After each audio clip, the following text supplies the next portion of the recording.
Selamat malam Pak. Malam Pak Budi. Nah ini ada beberapa pertanyaan buat Bapak yang untuk pada malam hari ini. Ini masalah rancangan undang-undang KUHP ini Pak. Nah kalau menurut pandangan Bapak, bagaimanakah tanggapan Bapak soal rancangan undang-undang KUHP ini Pak? Oh, RUU KUHP ya. Iya, menurut Jadi kalau RUU KUHP bagi saya tidak masalah ya.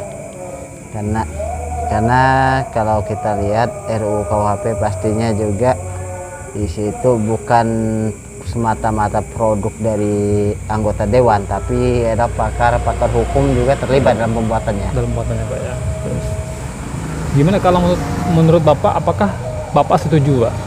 Kalau saya pribadi, ya saya pribadi setuju aja. Karena tadi seperti saya katakan, tentunya dalam pembuatan RUU KUHP itu pastinya melibatkan para pakar hukum. Ya, karena betul. di Indonesia itu ada berapa tokoh hukum, pakar hukum yang terkenal seperti Profesor Jimli Al-Sindiki, Iya betul. terus Profesor Subakdi, terus juga ada Profesor Edi Surait. Nah, itu juga pakar-pakar hukum Indonesia yang terkenal.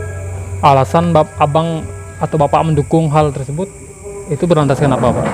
Jadi sebelum saya beri alasan kenapa saya mendukung ya, jadi RUU KUHP kita produk hukum atau KUHP yang sebelumnya seperti ini ya, itu sebenarnya KUHP ini adalah produk yang diproduk oleh waktu penjajahan kolonial Hindia Belanda tahun 1891. Jadi emang tua sekali kan. Nah, di situ perlunya RUU KUHP yang baru atau rancangan undang-undang KUHP mungkin karena merasa kurang relevan atau masih mungkin ada pasal-pasal dalam KUHP yang udah kurang relevan lagi dengan saat sekarang. Iya betul kan.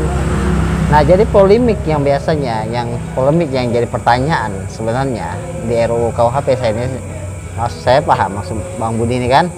Itu menanyakan pasal tentang adanya yang mengatur imunitas tentang presiden. Betul. Juga di situ kalau kita baca undang-undang KUHP sebelumnya itu telah diatur dalam pasal 141 dan 142 tentang KUHP bagaimana imunitas terhadap presiden, bahwa tidak boleh melakukan penghinaan terhadap presiden. Itu ada dituangkan di situ juga Pak ya. Jadi sebelum lebih lanjut ya, sebelum lebih dalam kita menjaga KUHP atau kok ada yang pro dan kontra tentang KUHP kan? Itu yang menariknya di situ. Ya, yang adanya pro dan kontra tentang rancangan undang-undang KUHP ini, itu masyarakat kekhawatiran terhadap imunitas terhadap presiden, sehingga takutnya apa? Oh, presiden kita tidak bisa dihina. Itu bukan tidak bisa dihina. Itu imunitas menjaga kehormatan presiden dan wakil presiden.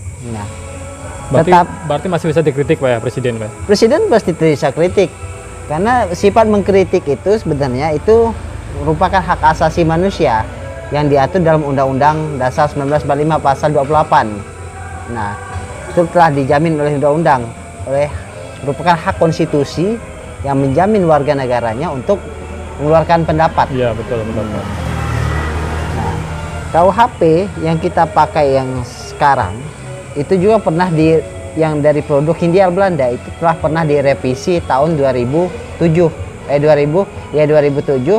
yang diketuai oleh Profesor Jimli Al-Sindiki.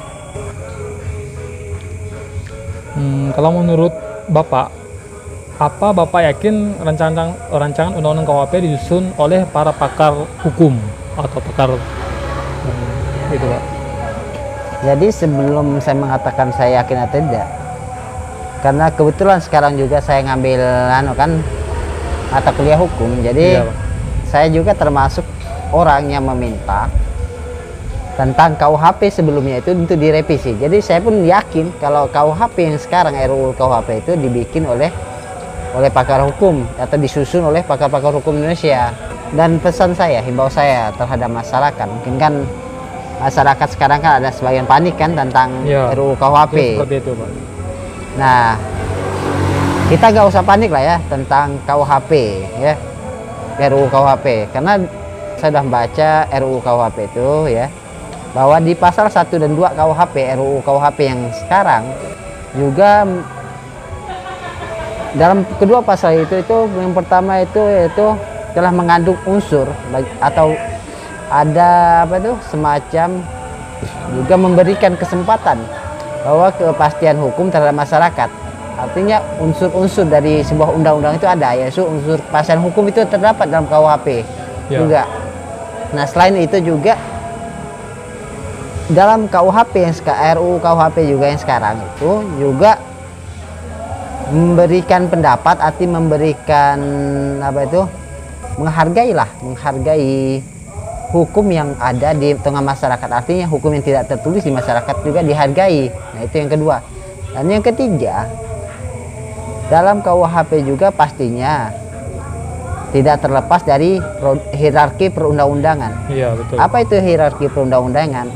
Hierarki perundang-undangan bahwa undang-undang yang ada itu tidak boleh bertentangan dengan undang-undang di atasnya.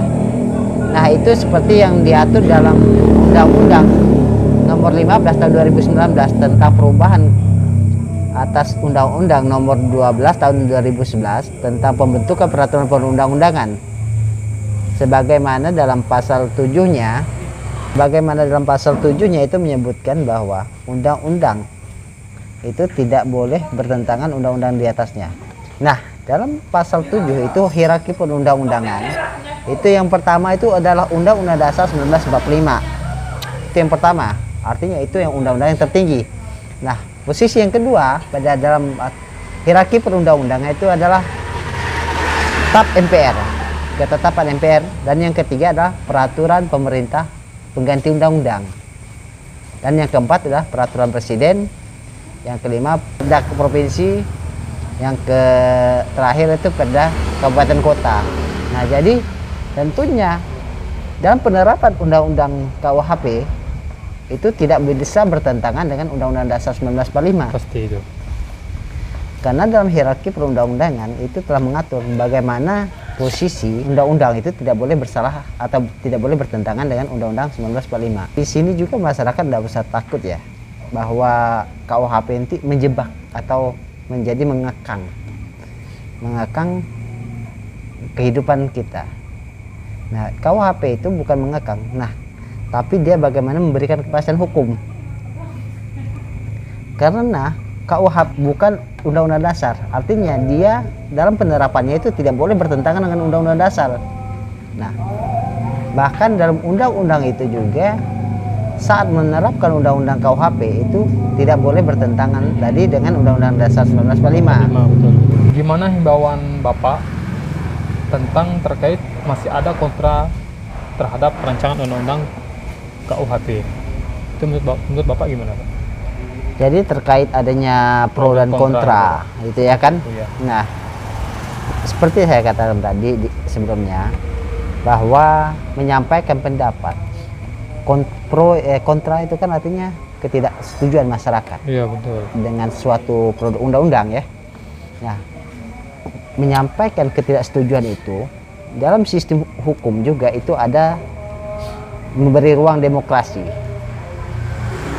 Bedanya dengan sistem politik, demokrasinya bagaimana? Nah, kalau di dalam hukum itu ada memberi ruang demokrasi itu dalam bisa dikatakan adalah judicial review. Apa itu judicial review? Itu mengajukan gugatan terhadap undang-undang. Kemana? Yaitu ke Mahkamah Konstitusi. Nah, apabila masyarakat atau ada siapapun yang merasa undang-undang RUU KUHP itu tidak sesuai dengan asas-asas yang diatur dalam undang-undang, bagaimana asas yang diatur dalam undang-undang adalah asas keadilan, asas kepastian hukum, dan asas kemanfaatan. Apabila itu dianggap tidak sesuai, yang ada di dalam KUHP itu tidak sesuai dengan ketiga asas itu tadi, masyarakat bisa mengajukan judicial review. Tidak peduli apakah dia sarjana hukum, tidak peduli apakah dia petani, apapun, dia bisa mengajukan judicial review ke Mahkamah Konstitusi. Nah, di situ bahwa dalam sistem hukum juga memberikan demokrasi. Nah, jadi nggak perlulah bagi siapapun ya untuk demo atau turun ke jalan, apalagi sampai merusak karena ketidaksetujuan terhadap KUHP. RUU KUHP tadi cukup. Kalau merasa tidak sesuai, itu cukup bisa mengajukan judicial review ke Mahkamah Konstitusi. Mungkin itu aja. Oh ya, terima kasih Pak atas informasinya. Ya, Semoga bermanfaat buat kita semua. iyalah, terima kasih juga Pak Budi.